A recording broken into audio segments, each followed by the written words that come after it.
Yeah. So we were discussing about what this awareness is. It's not mindfulness. Many think awareness means mindfulness because we say become aware of this and become aware of that means become mindful of this and that. No, it's not. Because awareness is you.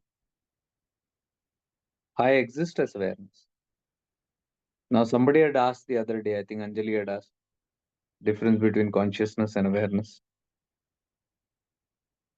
Consciousness is but with awareness. Shiva is consciousness, God is consciousness. I am consciousness. You call Atman or Paramatman as consciousness. Both are consciousness. But it has to have an element of awareness. If it does not have element of awareness, it is simply as good as alive. But it cannot have vimarsha. Vimarsha means reflective awareness. It can reflect on itself. When consciousness can reflect on itself, it is called vimarsha. So how can consciousness reflect on itself?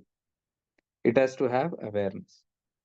Simple terminology, keeping all the gods aside.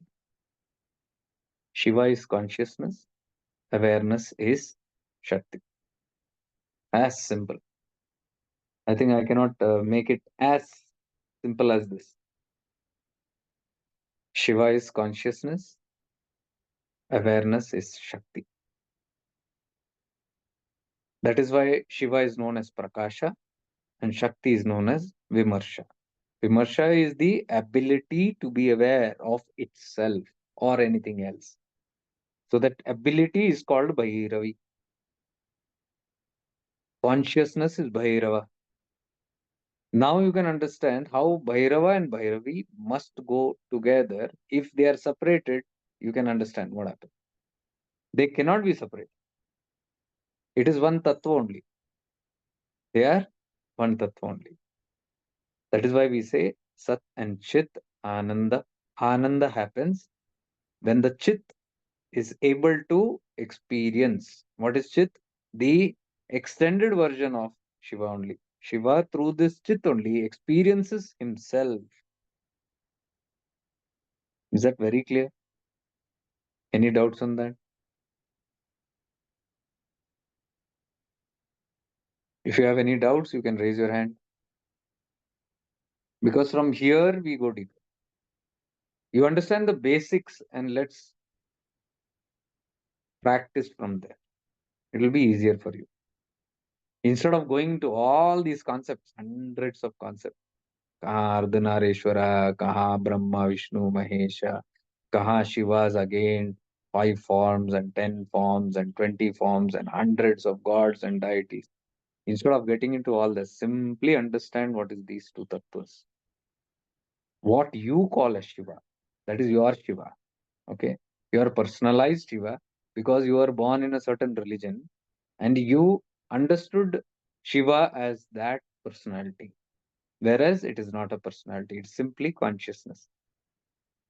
So you can see all these great beings are very aware of this tattva.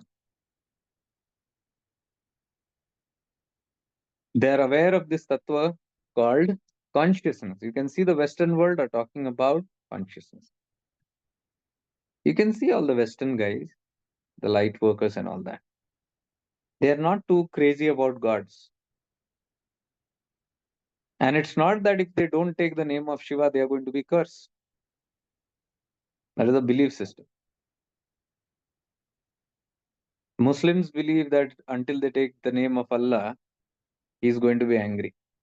Hindus believe until you take the name of all the gods and goddesses, they are going to be angry. Christians believe if they are personalized God or Jesus' name is not taken, they are going to be angry. This is all ignorance. They are only Namarupa. They are just given the names to all these things. So in reality, it's simply consciousness, pure consciousness. And the ability to for the consciousness to be aware is awareness? I hope that answers the question some of you had asked. This is the basics. If you get this straight and right, your journey will be very simple. So that is why when I was in the ashram, people said, poor thing, poor guy. Why poor guy? Born in a Christian family. So much he has to learn now. He's putting so much of efforts. Only if he was born in our religion, our means Hinduism, it would have been easy. Some said he is a Christian, now become a Hindu. Great thing. Our dharma is so great that even Christians are leaving their dharma and becoming Hindus. Nonsense. All nonsense. Nobody became anything. I never became anything because I'm none of these. I'm neither a Hindu, neither a Christian, neither a Buddhist, nor a Jew. I'm pure consciousness with the ability of this awareness in me. So if I'm consciousness and if I have awareness, that's how I keep myself alive. Through my consciousness, I became I become aware of the various aspects of my body because consciousness creates this body, light to sound to matter. So consciousness has given rise to this body. Now, how can I experience this body? Until I have awareness. So I need awareness to be aware of my existence. Otherwise, I wouldn't even know. If you take awareness out of me, Bhairavi out of me, I will exist as a vegetable, just conscious, not aware, no experience at all. So if I want to have experience, I must have awareness in me. This awareness is known as Chitti. Chitta Shakti, you must have heard. So this consciousness, when it becomes very aware, it has an experience. So if I want to experience my body, if I want to experience my indriyas, if I want to experience my desire, if I want to fulfill my desire, consciousness can create it, but until I have awareness, I cannot experience those desires. All my emotions and feelings and everything that I have an experience of comes to me because of awareness. If awareness is not there, I cannot have an experience. As simple as that. Now you can see how we make things complicated.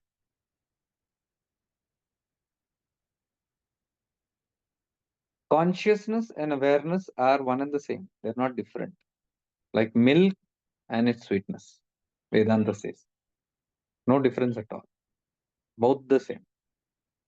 They cannot be separated. So when consciousness is experiencing itself through that awareness, consciousness becomes aware of itself, there is a certain bliss. That is called Satchidanand. This, I think, I don't understand why this is not taught in the basics of all spiritual paths. This must be taught, otherwise, all the confusions will go. But everybody starts from the most distant objective end, identifying thousands of different gods. This is Durga, this is Kali, this is Hanuman, this is Ram, this is Lakshman, and go on and on. So if we start from the root, we understand that all these extensions are just extensions of the same consciousness. And as they get into different identities, they have different functions. Understand how this whole body is one whole as God consciousness. Heart functions as something, liver functions as something, legs something, hands something, eyes something, nose something. They have their own individual functionalities. No two organs match the functionalities. All have different responsibilities. All have different attributes. Exactly similar, all your gods have different attributes. Just like you are one body, but all different parts are there. Now you talk to the hand will have some kind of experiences to give you. What your hand can do, your eyes cannot do. What your eyes can do, your ears cannot do. It's as simple as that. So everything is unique. Now, if you just understand that all these different body parts are just the extension of the same one body, all the problems are solved. Very easy. Now, if you catch your hand and start worshipping your hand, this hand does so many things. Good, it does. Then you start worshipping your eyes and says that eyes does so many things. Good, it does. But you will get into bifurcation. That is where your gods are all separate. Hanuman has a different function. They're all tattvas. Ram has a different identity. Ravana has a different identity. Durga, Kali, Saraswati have different identities. Brahma, Vishnu, Mahesh have different identities, but they are all one body, one God. If this much is understood, spirituality is simple. So when the awareness of God enters into, because see, if you have one body awareness, but your hand can become aware of itself. Right now, become aware, both your hands. When you become aware, now for both your hands to become aware, you don't have to put Padmasana. Wherever it is, you become aware. What happens? You will immediately see that hands have become alive. How does hands feel like? How do your hands feel like? Like hands.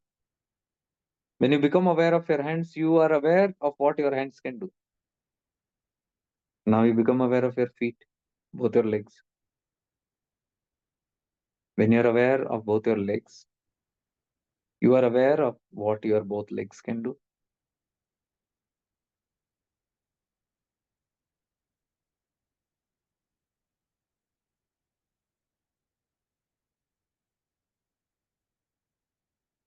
You become aware of your eyes. Suddenly, your whole focus comes into seeing. So when you're seeing, you're aware that your eyes can now is now seeing. You can see with every awareness, you have different vimarsha, different experiences. But you as a whole are one. Means when your awareness enters into your hand, they become hands, attributes of the hand. They enter into your eyes, they become attributes of the eyes. When they enter into ears, they become attributes of the ears. Simple as that.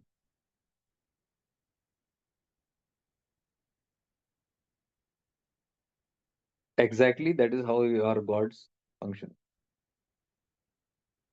They go into a certain god, you go into Brahma, it has a certain identity. Its work is creation. You go into your eyes sees. Brahma creates. Your hands work. Hari maintains. So similarly, you can see functions differ. When awareness enter into Brahma, Brahma becomes alive and the tattva of creation gets activated.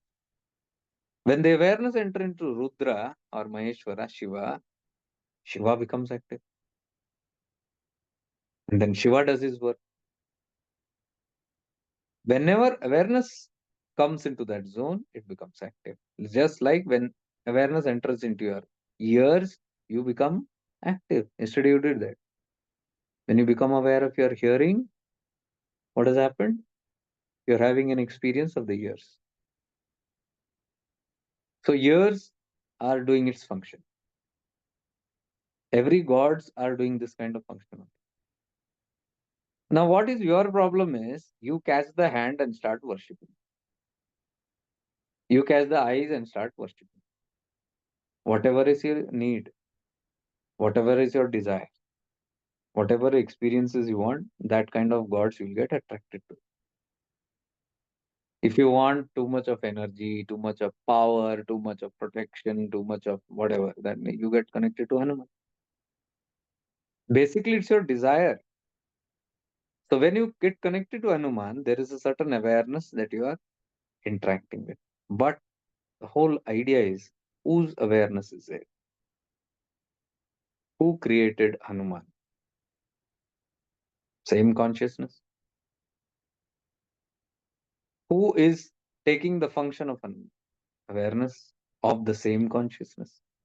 इतना समझ आ गया तो spirituality is समाप्त, clear. Now, if consciousness makes everything, all the gods, it makes even the plants, tree, you, me, bees, butterfly.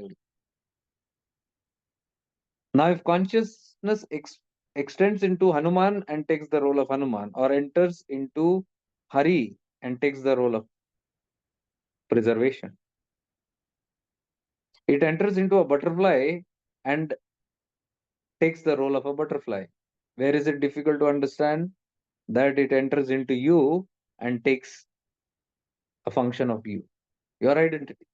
Butterfly as an identity, you as an identity. The moment the awareness is active in you, you begin having experiences. Like gods have different gunas, you have different gunas. Depending on what tattva and what gunas are in all the gods, similarly, depending on what attributes you have that kind of wakefulness. You are alive as that. So all the people who interact with you have different experiences based on what are your attributes. Just like they interact with gods and have certain experiences. Same way they are interacting with you and having experiences. Now, when you have to have experience of the world, you need awareness.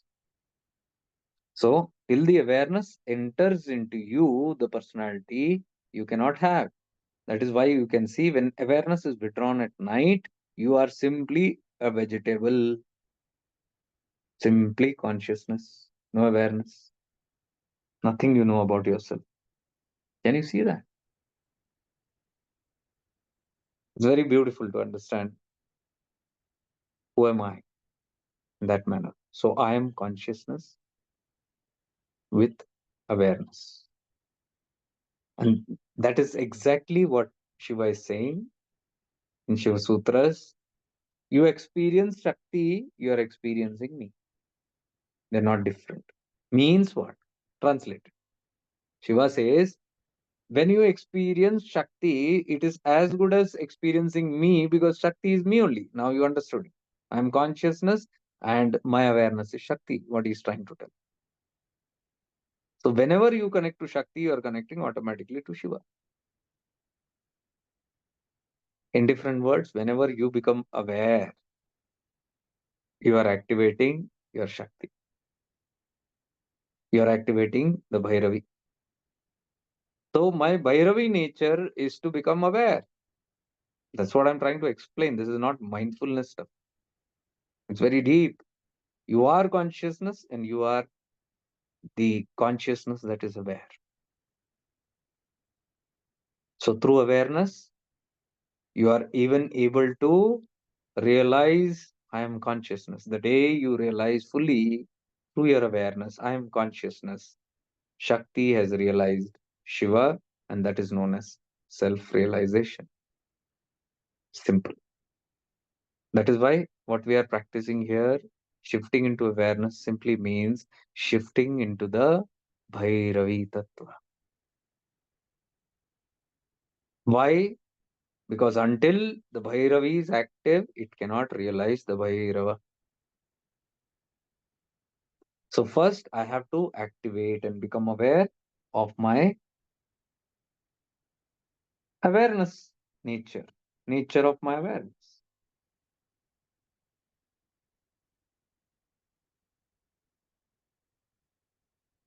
So through the nature of my awareness, I become aware that I am consciousness.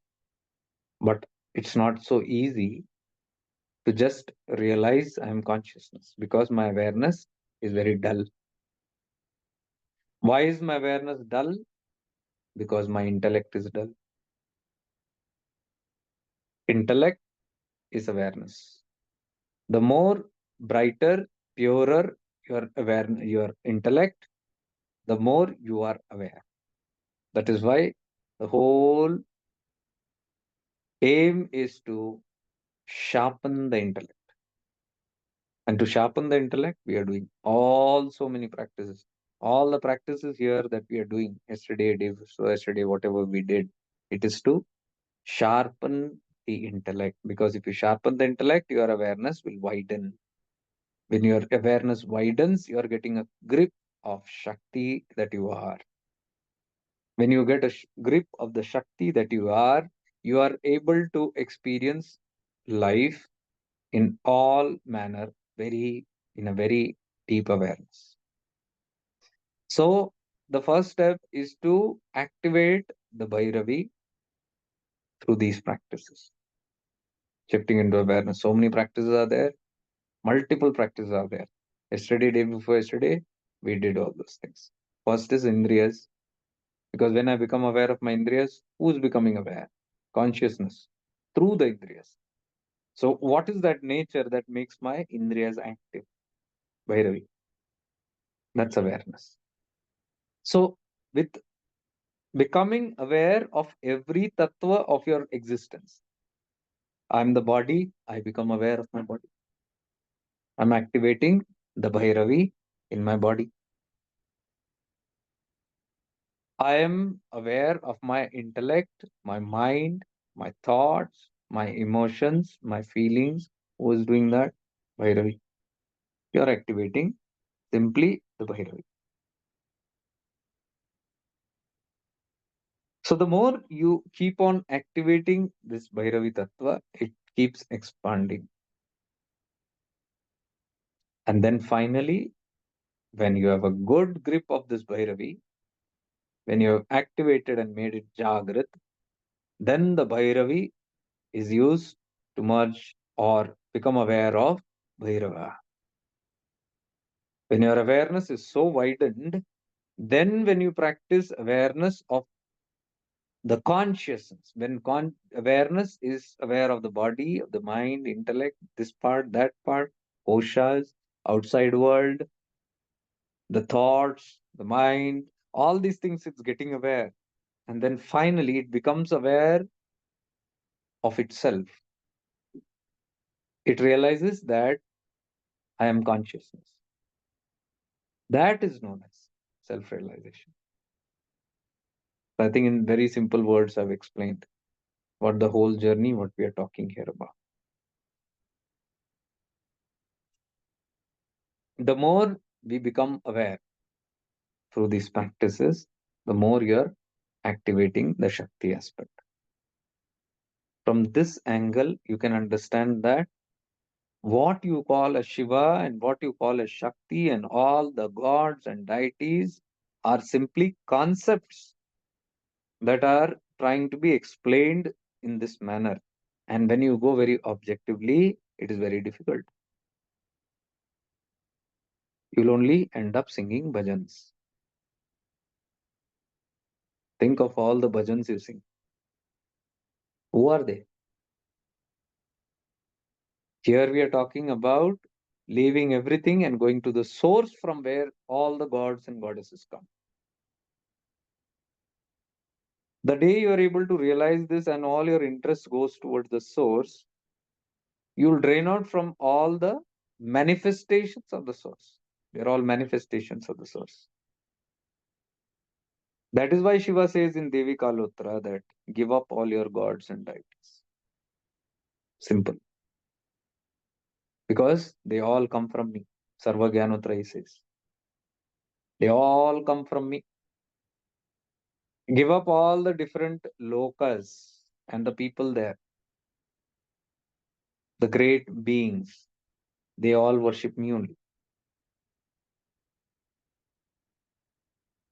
Now you'll understand, the more you go into mediators, you go very far from the source.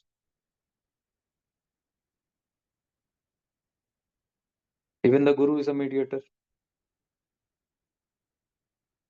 Now, if you have understood this much, you'll understand where did the guru come from.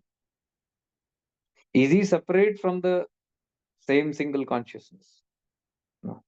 Extension, like all your gods, all your gurus also are extensions, and they have certain functions. So if you cannot get a grip of the source, you will need to go through extensions. And all the extensions are important because they connect you to the source. Since your buddhi is so weak, you cannot identify the true nature of Shiva and Shakti. The mediators come and give you guidance on a lower level. That is the Manda Shakti path. Then Madhya Shakti path happens eventually. Finally, when you realize what I'm telling all here right now, you become eligible for Tivra Shakti path.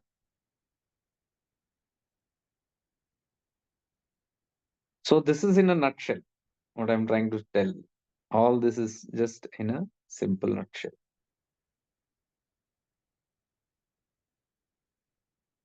Now that aside, when you come into the body, your awareness, and when you awaken in the morning or after meditation, you awaken to a different reality because you become aware first of what attributes you have.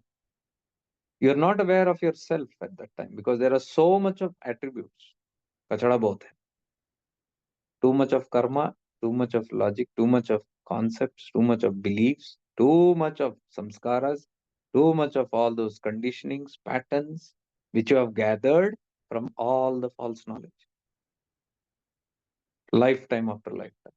Very hard to let go. So when you awaken, let's say you are a red bottle, the light enters into the red bottle, and you assume the identity I am red bottle. In the bottle, there are many contents. You say, these are my contents. That is how you identify personally as your content. But actually, you're not aware of the source from where you're coming. I am aware of this bottle. I'm aware of the things in this bottle. But what is making me aware? The light. I'm not aware of my own light. So here we remind you again and again, you are light. You are that awareness. Now, it may not be very easy. It may sound very simple. Yes, knowledge wise, yes. Wisdom wise, yes. These are the truths. And I don't think what I've just mentioned here, exactly the same, you'll find it in any books because I'm not reading from books. I'm just speaking through my experience and what I'm realizing. You can check it out. This way, this description is not there. Why I'm trying to tell you is when you activate those centers in you, they start revealing things to you. Now, it might not be very easy for all of us to get directly into that state because by nature, whenever the light illuminates in us, first what we become aware is our contents. What is there in our box? And we have whole lot of crap coming from multiple lifetime. What are those scraps? The seeds of samskaras, the exchanges, karmic debts, memories, the billions of memories from multiple lifetimes that we carry forward, lifetime after lifetime. And we catch on to those memories, believing that is me or that is mine, and having a a red colored experience which is very artificial and not true. It's not true. But the projection of the mind is so strong that you can't resist other than the red.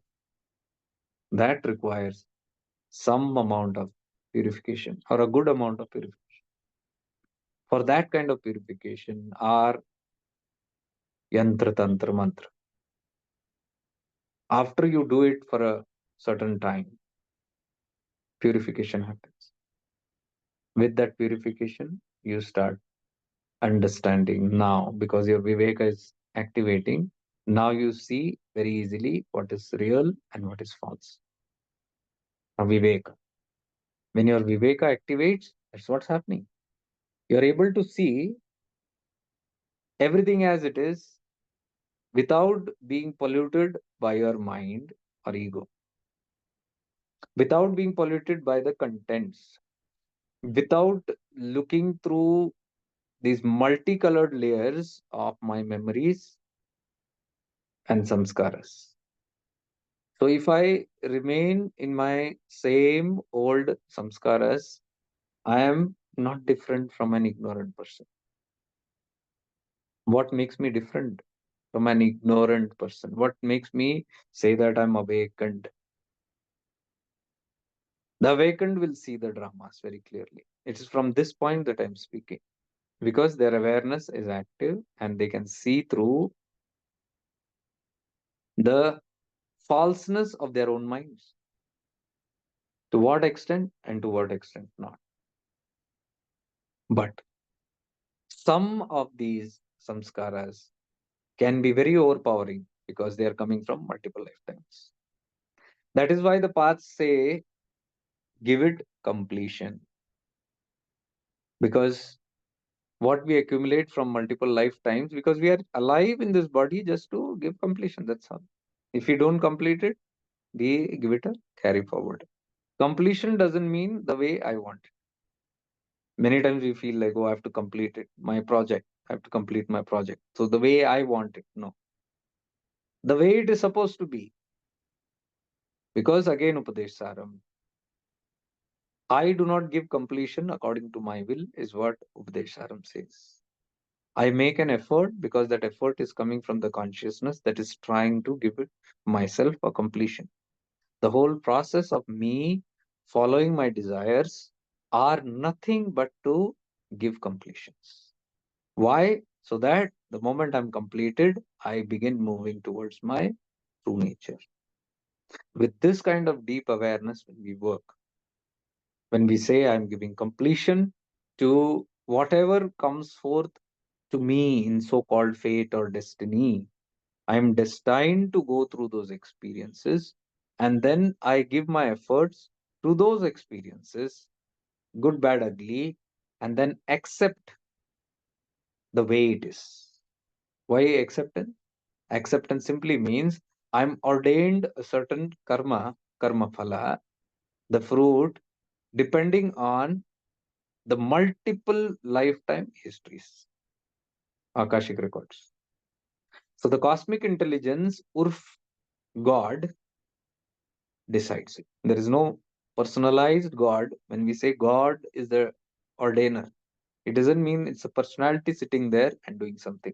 Ma, ma, అగరబత్తి కత్తించడు ഇവിടെ അടുത്ത് വല്ലയിടത്തുണ്ട് കിടത്തിയത്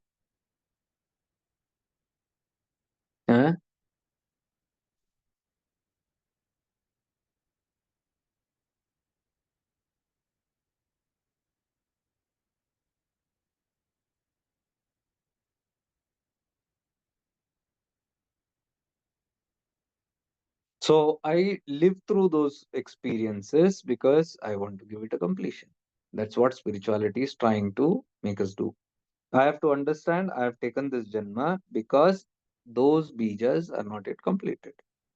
And the whole thing is that until I complete, I cannot move or ascend above those obstacles. Why they're obstacles? Because I want things to happen my way. Upadesh Saram again. Lord has ordained it. It will happen exactly the way it is supposed to be. Because if it is not so, and if I say no, things must go my way, then I'm simply denying or defeating the laws of karma. Then what is karma? I do any nonsense that I want, and then I expect only that positive results from God or whoever. So whenever I want things to go my way, I become very stubborn, thinking that I'm supposed to give completion in this life, but forgetting there is something called destiny hanging over my head. So if I'm bound to enjoy the fruits of that karma that comes to me as destiny, no God can stop it. And at the same time, if I'm bound to suffer through those karma phalas which comes to me, which is destined to me, depending on so many factors, that also no God can stop it. This is simply what we are trying to understand in shifting into awareness. Nothing more, nothing less. Once you become aware of this, because if you don't become aware of this, it is useless. Even this platform is useless. You might do it for hundreds of years. You might do it for all your lifetime. All the blah blah concepts called who am I, aham brahmasmi, shivoham, I am Shiva. You do all these kind of dramas, nothing is going to happen.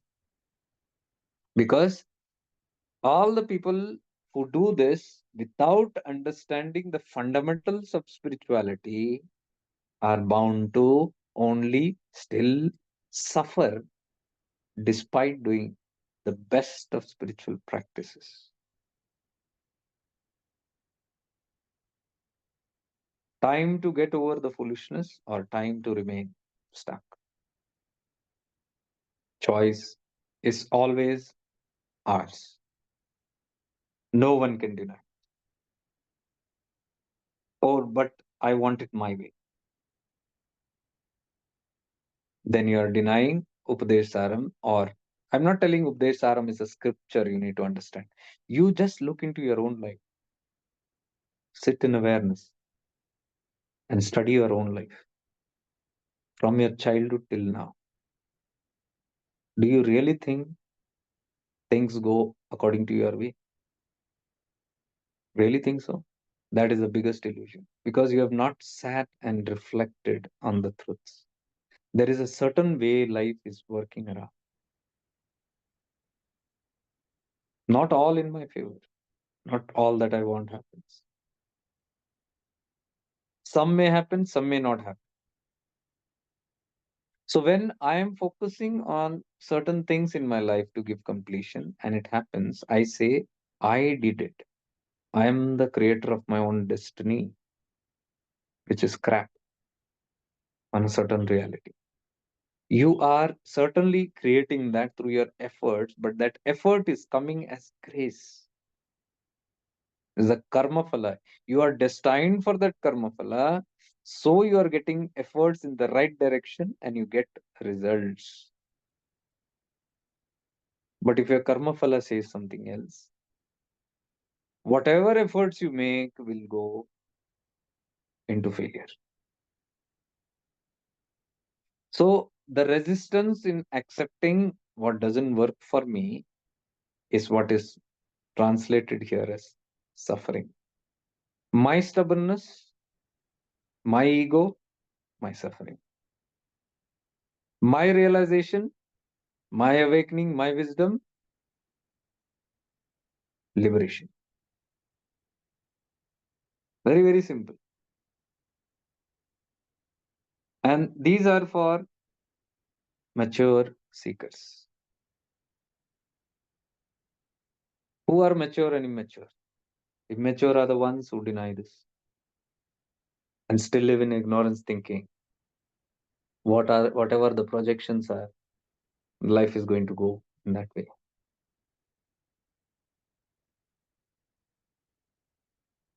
Those whose intellects have awakened, as I discussed in day one, day two,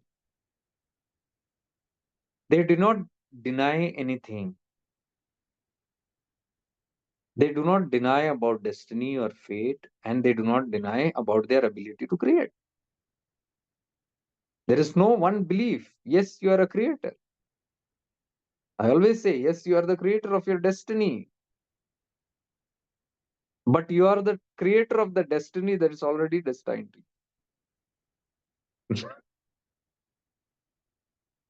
Which is destined to you is known as divine will. Which you feel you are creating the destiny is known as free will. The free will is nothing but divine will. That is why Nisargadatta Maharaj says, free will is a hoax. Those who refuse it tumble down to the other practices. Then they go into yantra, tantra, mantra. There also you can see a desperate, eagerly desperate need to prove that what they want, they are going to make it happen. Now, with the help of powerful weapons called yantra, tantra, mantra. Simple things I'm telling you in the most simplest way. They are the most powerful truths. You understand and you liberate. So, as I said, there is no exclusiveness. Everything is included. I am the creator of my own destiny. Yes. God is the creator of my destiny. Yes. Both might seem conflicting to an awakened person. It is not. I explained how. Now, with everything is inclusive and not exclusive. So I realize that whatever comes to me in my present moment is my truth. Right now, I'm sitting here breathing. This is my truth. Tomorrow's morning, I've never seen. And if I start living tomorrow's morning, it's hoax. It's false. Yesterday, which passed, if I'm thinking about it and trying to justify or whatever my ego is trying to create out of it, is again false. Because yesterday doesn't exist. Tomorrow doesn't exist. What exists is right now in my awareness. So, right now in my awareness, what is my Vimarsha? What am I experience life with? What have I got around with me? What do I have? I have a body right now. I experience it. I have relationships right now. I experience it. I have a job, career with me. I experience it. I have children and family. I experience it. I have my car and house. I experience it. I'm the experiencer here. And whatever I have right now in hand are what are called as the opportunities, which again depends on us. We choose, reject, and that's rejection and uh, acceptance come from the free will, which I want to experience as a part of the karma phala. Until it is karma phala, it will not come into your existence. You see, nothing around your existence is without a cause. Nothing is by fluke. The house that you live in, the geographical location that you live in, the parents that you were born to, the people you meet in your life, the children that you have, the pets that you have, the things that you own, the name that you carry, the status that you have, everything comes from karma phala. You're destined for it, it's happening. Now, the whole thing is whatever is in my destiny, do I experience it in my current situations, or do I leave this and live in my past and future? I have a body here, but I am living in the body of my past. My past was very young, 15 years old, 20 years old, 25 years old. I remember my young days. Or I'm thinking about my future. If I'm young, I'm thinking about when I become an adult, this will be my life. Both are false because I'm losing my presence. What is existence for me right now? I'm losing that. Simply, I'm losing it because I'm not present and available. So, every moment that ticks away is the precious karma, phala, which came to be but I'm not available. So if body is my experience that is come to me, I must be in my body. I must be aware of it. So this experience when I have completely in the present moment is what I call as completion. So I'm fully experiencing my body. Whatever the body took this shape and form for, I'm fully experiencing it. Whatever connections I have with this, be it the food I eat, the vehicle I go in, the home that I have, the family that I have right now, that is my opportunity, that opportunity that came to me. See, everything is an opportunity. You want to buy an object. An object, it comes as an opportunity to you. So you grab that or you leave that. Even object, person, place, things. You want to travel to a certain location, it's an opportunity that comes to you. It is about how you choose. I want to go to a certain place. I do not want to go to a certain place. So when I do not want to go, I choose not to go and experience this place. But if I want to go, I choose and go and experience that place. I have the right to both. But foolishness is sitting here and choosing to be here and thinking about why didn't I go there? Or going there and thinking about why was I not here?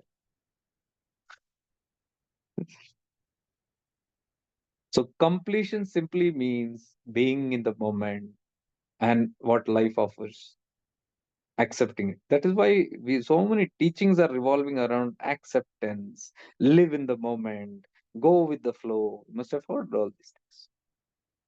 Now the problem is why people are not able to go with the flow is lack of awareness, lack of wisdom, lack of understanding of these things. That life is in the now. So if I miss these moments, I will have to take another birth because I was not available. I was not available for this existence of mine to relish it completely in whatever God has ordained to me. I've not accepted it. So I'm not accepted it. Whole life I'm grumbling and complaining and worried and tensed about how I want to make things the way I want it, but I'm refusing what is in my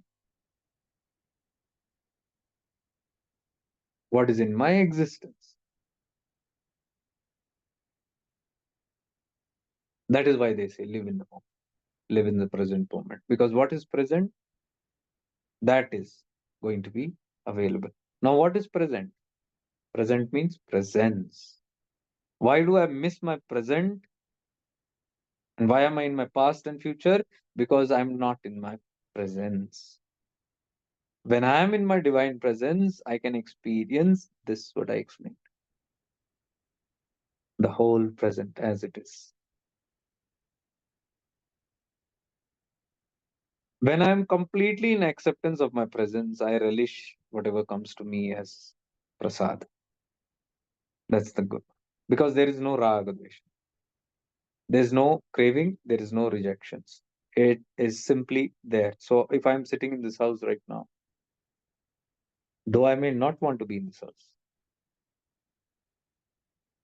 I might say, no, I want to go to another place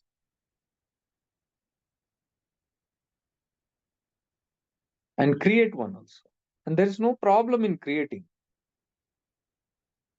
Somebody in the last retreat said, I want to take a house or a place in Tiruvannamalai. I said, good. After a half an hour, the mind fluctuated. This is called the fickle mind. Mind's quality is this chanchal. It cannot stabilize. One moment it thinks this, one moment it thinks that. Confused. It cannot simply accept and settle down in something. So I have made a decision of a house to buy a house in Tiruvannamalai. Wherever. That's my thought. That thought came to me. A feeling came to me that I can be in this place.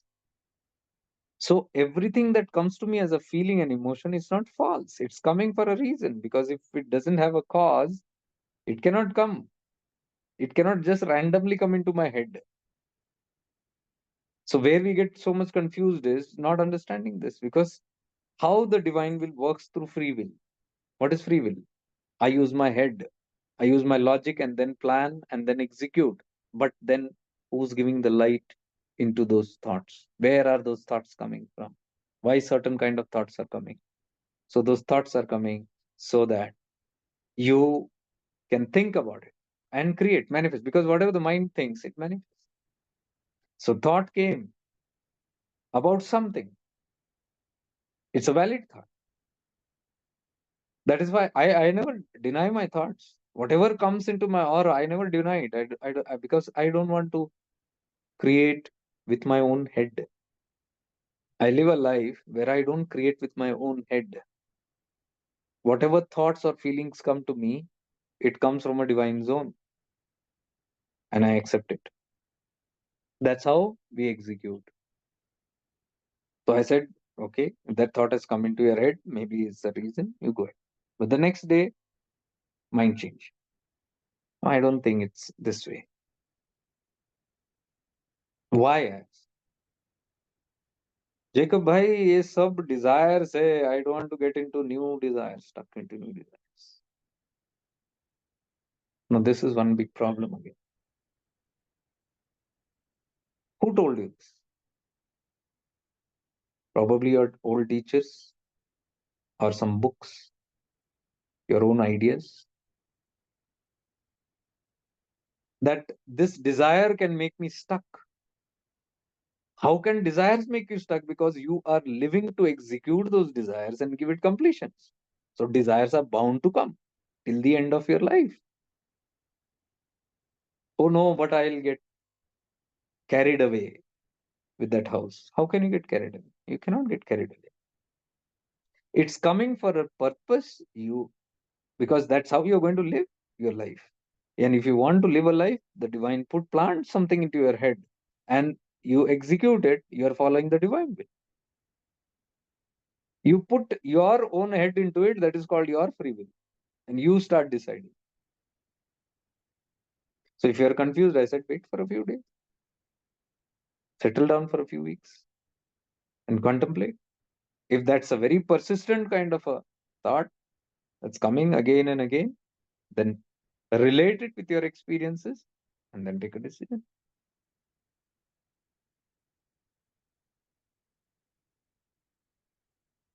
So they said, no, it can be a desire. I said, you'll have desire until your last breath. Even on your last deathbed, you might have a desire that I want to watch something or eat something or see this, see that. You cannot deny it. If you deny it, another lifetime. Whatever comes, you are giving it execution, but without getting entangled. That's the sutra. You give it completion. Be it your profession, be it your family, be it your whatever new creations.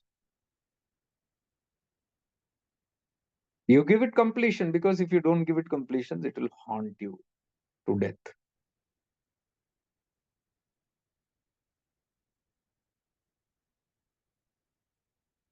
How to give it completion? Things are not in my hands. What is in your hands? That is what we are talking about completions. You cannot sit here and think, I want to go to the moon and build a house there. That is your good dreams. How practical is it? Is it a possibility to happen? Check out the possibilities. Are there possibilities that it will get fulfilled? If you don't see a possibility in any way, then you're breaking your head in trying to build a house on the moon. Whereas another practicality says that, okay, you want to have a house here, you build it here. So when I look into the practicality, yes, there is a possibility. So where there is a possibility, that is the open door. Simple. Where there is no possibility, it's not. So going to the Mars or moons is not in your possibility. So that is why life gives an opportunity everywhere. You need to have viveka to look into that. So I said it's up to you. Even I cannot say have or don't have. Whatever comes through your experience, you go by that.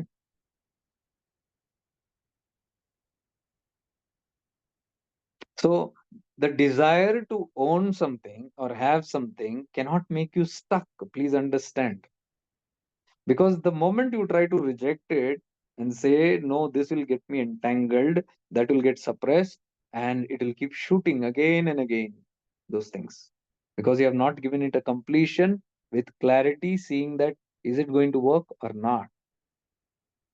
Can my house be in Mars or can it be in Earth? I have not completed it. I know it cannot be on the moon or Mars, but I've kept the file pending, hoping that some miracle will happen and my house will get constructed on moon. So this is how I fooled myself because I want the moon desperately. So in that moment, thinking about the moon, I miss the earth. Earth is my present. As simple as that.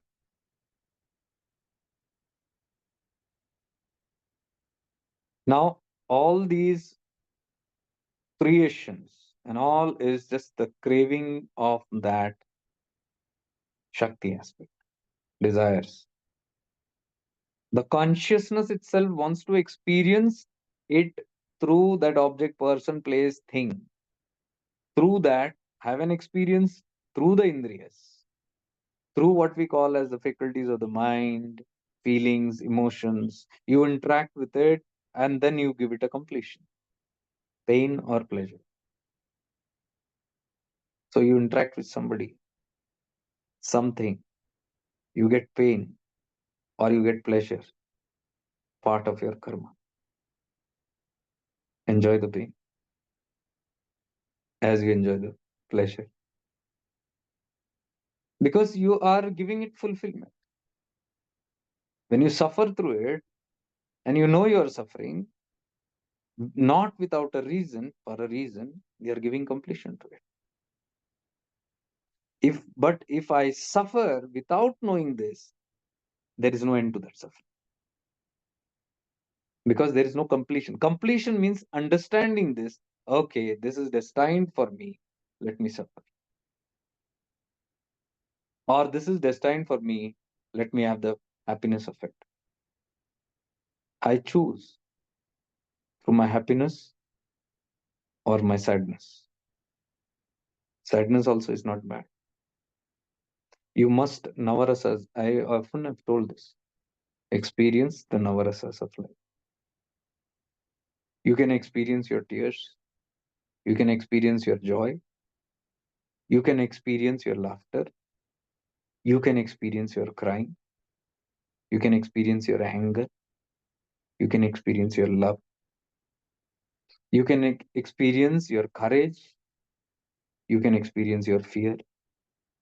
So if I'm scared, I am in this scaredness. I'm experiencing this scaredness because this is giving me an experience. If I am in happiness, I'm blissfully experiencing it without aversion or rejection, craving or rejections. I'm experiencing acceptance of that happiness. If I'm in sorrow, acceptance, acceptance of the sorrow, and I experience the sorrow. If I experience company of someone, something, I experience it in wholesome presence. If I experience the absence of something, someone, the pain of it, the loneliness of it, I experience it completely. That's life.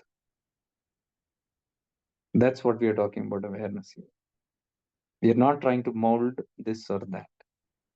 Being alive and conscious of whatever you're going through, happiness or sadness, anger or love, whatever that is, acceptance of it. So when you embrace that, you're having the journey of completing that karma.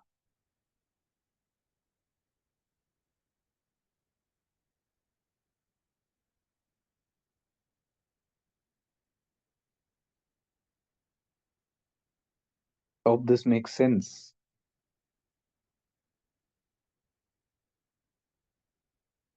That is one way very neutrally to accept whatever you go through. I have followed this kind of a path very strongly in the past few years. Whatever comes, I embrace it. Simple. There's no rejection. There's no trying to control that or this or that. Control even my mind to this or that. I don't say, no, no, no, no, no. I should not be sad. No, if I'm sad, I will be sad and I'll be fully sad. I will experience that sadness. That's that's the gift given to me. If I'm in joy, experience that joy. That is why you will see my moods fluctuating. Because I am with my experience and I don't want to fake it. I don't want to put a mask on. Why should I? Why should I have a mask? Why should I pretend to be happy when I'm sad? what whom do I prove to? Whom do I have to show it to? And why should I pretend to be sad when I'm happy? Maybe the people will not like I'm too happy. So I pretend nothing is happening. Why this pretension? That is why I'm saying authenticity is 100% acceptance and transparency. What is in is out.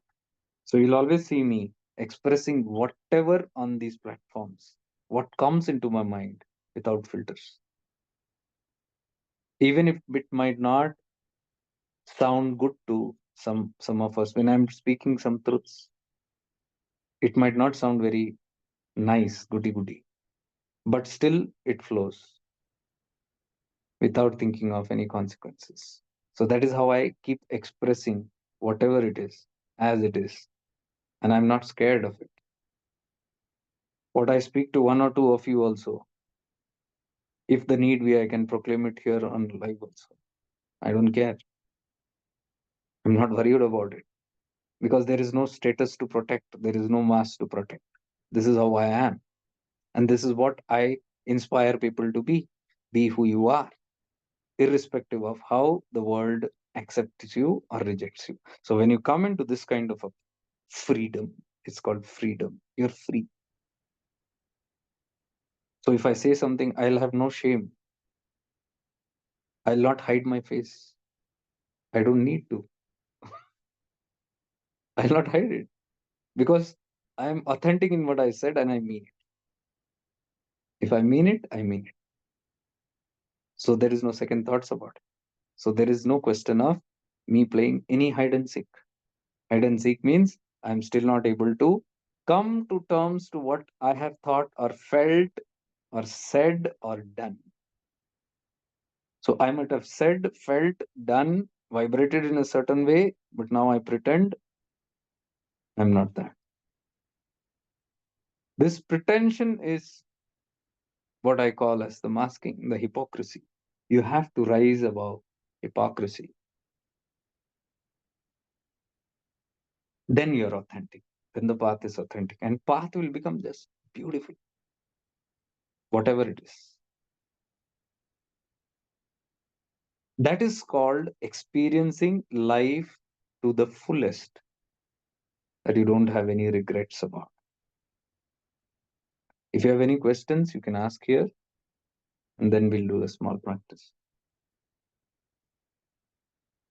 Today's this session, I'll be putting it on YouTube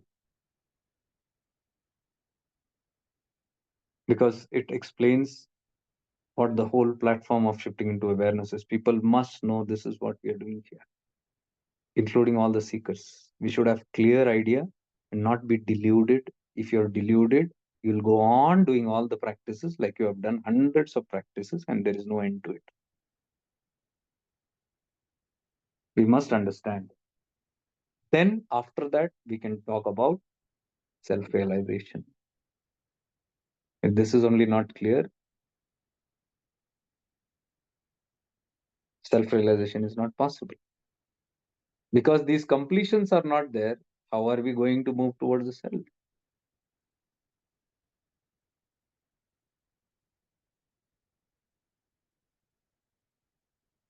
Can you see in this 1 hour, 1 hour, I spoke to you about the ultimate truth of life, the aim of life, the goal of life, the meaning of. There is nothing more to be added in this, or nothing to be subtracted. In 1 hour, I gave you the whole essence of what we are and where we are heading, what we are doing, what we need to do. I gave you the whole scenario of life and the solutions. Get this deep, very, very deep into what this is. If you want, go through these recordings again and again to get clarity of what is awareness. So, when we use our awareness and move through all these experiences of life, we are using awareness. I told you, you are consciousness, but consciousness without awareness is no use. It's like a vegetable. So, when you have awareness, this awareness gives you the experience of life. All these navarasas. Who's giving? Bhairavi. So, you activate. How can you activate this awareness until you're not even aware that I'm sad and I'm aware of my sadness? Or I'm angry and I'm aware of my anger? I'm happy and I'm aware of my happiness? I'm in love and I am aware of my love? I'm scared and I'm aware of my fear? Who is it? What tattva is it? It is the reflective awareness by Ravi that is giving that experience, that respect it. Every awareness is the respect that you give to it. You acknowledge it. You acknowledge the presence of awareness when you are fully living that thing which is happening to you. You're respecting and acknowledging. When you acknowledge that awareness awakens, Jago Bhairavi, Udyamo Bhairavi, Bhairavi awakens through this. And with that Jagrat Bhairavi, now all areas of your life you're aware. You're one full awareness, aware of everything. Now that Bhairavi is capable and powerful to become aware of Shiva. It can become aware of its own consciousness. And the moment it starts knowing about itself, it now starts rushing towards that self because it has found its source. That is how the Vairagya starts happening.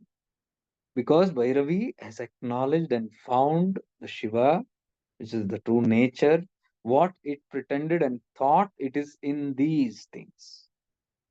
Now, when it has known the source, it will rush toward that source. That source, when it's eagerly running, is all what is called a Shaktipat. Mand, Madhya, or Tivra. And it keeps on intensifying. The Vairavi, as it gets more and more activated, it becomes more fierce and intensifying. It moves towards its goal very sharply. That is what makes you eligible for Manda, Madhya, and Tivra Shaktipat.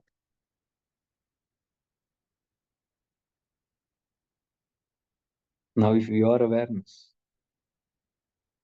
being aware of this and that, your emotions and body and things, places, persons, if you are the one who's becoming aware of your mind, because you are awareness. You remove awareness, are you alive? Right now, you're aware of me. You're aware of what I'm speaking. You're aware of the knowledge. It is awareness, the power of awareness, which is catching all these things. If awareness is not there, would you be able to catch it? So you're all the time awareness. You are nothing but awareness. You are that presence. How do you experience awareness? If I say I am awareness, how do I experience myself as awareness? If you become aware of what is this awareness, You'll come to know that I am this awareness and I am nothing less than a presence. This awareness, what I call as awareness, I'm aware of my body, I'm aware of my koshas, I'm aware of all the things around me, I'm aware of everything. So, what am I? I'm this presence. I'm just this presence. So, can I say this I is experiencing the world through this presence? Then it is as good as I'm the presence itself. Because this presence, I, the presence, is experiencing right now this body. I, the presence, is experiencing all the things connected to this body, mind. I, the presence, am aware of my surroundings. So I'm nothing but presence. So when you move more and more into your presence, you are moving into the Shakti, the I amness. Now you might have presence of something. I am present as J. I am presence. This presence you might define as father, mother, husband, wife. So you might move as a presence. But then one step when you drop that and you become aware of this presence, you'll see that immediately all your connections will drop. I am Jake, I'm a father, mother, husband, wife, boyfriend, girlfriend, brother, sister, uh, boss, employee. That will just drop when you become aware of the presence. You, the presence. Presence means consciousness. The ability to become aware of your presence is awareness. So when I become aware of my own consciousness presence, I lose connection with I am this or that. So I simply am aware of myself as a presence. The moments you come to that zone of being just aware as a simple presence without any identities, that is called the I amness, very close to Shiva. You might think it's so easy. It is easy, and at the same time, not easy. Because until whatever I said in the past 1 hour, 15 minutes, if you have not registered it, and if you don't live it in that way, then this I amness is a little difficult. Or you might experience I amness, but not for long. You will be thrown again back because of the incompletions. So I am nothing but a presence. So I live as a presence. I move as a presence. So in the world also I'm a presence. In my work also I'm a presence. So while I'm working, okay, little bit of awareness goes there towards my work. I'm doing that work, but it is impossible that 24/7 you have work. There will be some times where you are,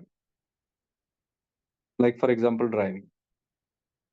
If you're driving, you can be in your presence.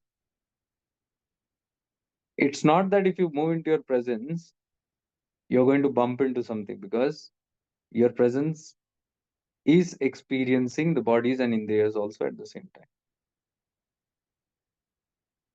If you want to understand this, if I ask you to right now or tomorrow go to the mall, closest mall, and buy something, when you go to the mall, you simply wear your footwear. You tell at home, I'm going by walk 10 minutes or 15 minutes, or maybe on the bike or car, and then you're leaving. And all that is in your mind is, I have to buy these things. And you're thinking, I have to buy this. So you have a list of things which you're calculating. But you'll notice that when you're calculating those things, your presence, your awareness is on those things.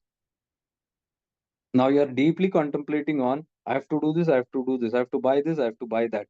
But you have been thinking for this for the past 15-20 minutes, and you'll see that you have reached your destination. Who drove the car? Who drove the bike? Who walked there? So do you think it is right to say, if I'm aware of my thoughts and what I have to do and the tasks at hand, something doesn't manage my life?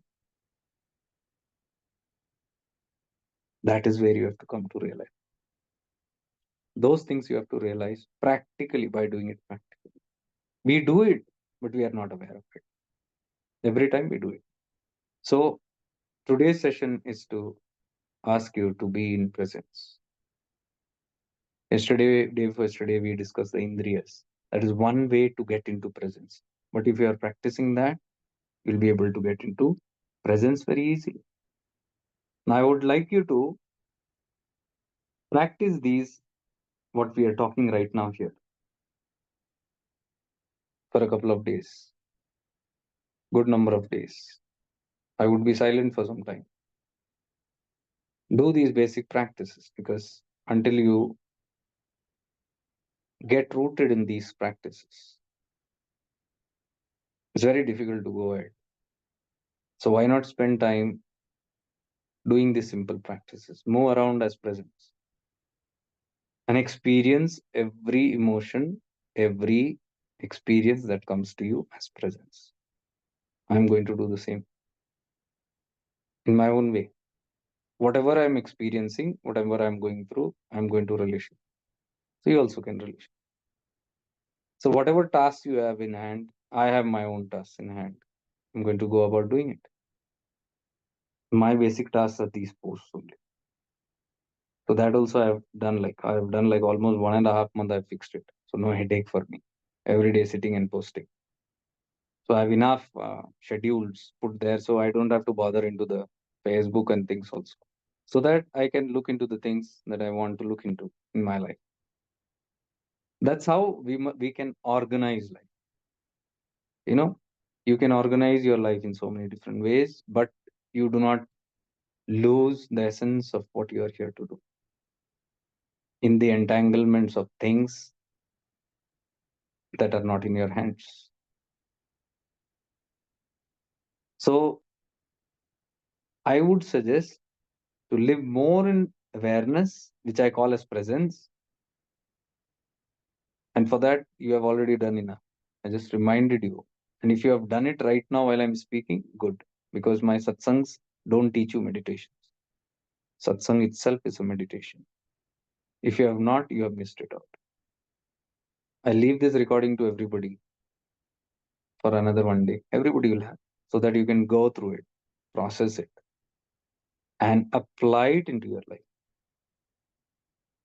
Let self-realization, etc., be a little apart for some time, because this has to settle in you very, very deeply. It has to settle in you. Don't be hungry or don't be greedy simply for more wisdom. Whatever wisdom has come to me, I must relish it. I must put it into practice.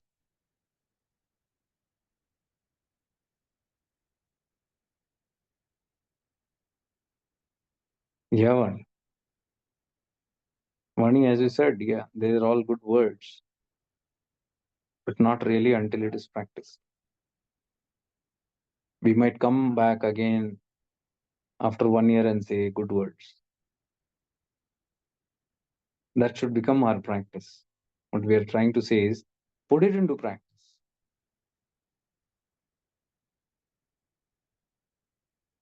Any questions till now?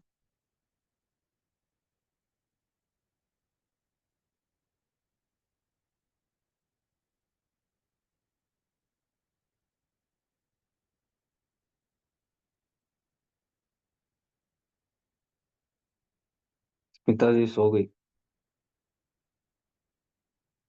लोरी सुना रहा था मैंने. स्मिता जी गवन.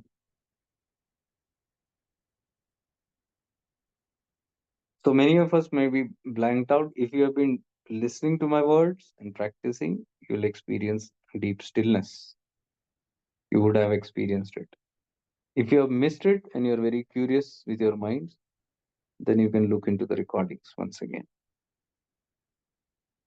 Okay? So live in awareness. Om Purnamada Purnamidam Purnat Purnamudachyate Purnasya Purnamadaya Purnamevavashishyate. Om Shanti Shanti Shanti. May we all be blessed. May we all be free. May we all evolve.